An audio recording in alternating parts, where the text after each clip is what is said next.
Magandang buhay sa lahat. Christy Fermin, sunod-sunod ngayon, ang kinakaharap. Umpisa kay Bea Alonzo, sumunod si megastar, Sharon Cuneta. Dahil sa walang, pakundangan nitong salita, ng masasakit, at below the belt na, sa mga artista. Napuno na ang iba, at di kinaya, ang paninira ni Christy. Kahit di nagsasalita, at di pinatulan noon, ni Hope Liza Soberano.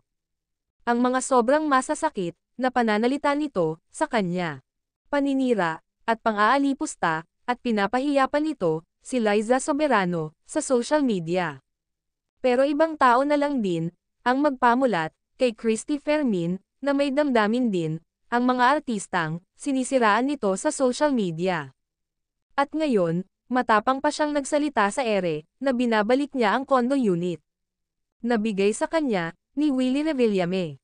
Matapang pa si Christy Fermin, na sabihin, na binabalik ko na, ang sinusumbat mong, binigay sa akin. Na condo unit, na pinaghirapan ko din. Iyan ay patotsyada niya pa, kay Willie Revillame. Maraming netizens, ang umalma, sa salita na binitawan muli, ni Christy. Sinabihan tuloy siyang, ikaw ang totoong halimbawa, na walang utang na loob. Kasi kusa yan binigay sa'yo, pero nagtraidor ka. Deserve mo yan. Dapat lang bawiin sa'yo, kasi di ka deserving. Mapanlait ka kasi sa kapwa mo, kaya nangyayari sa'yo yan ngayon.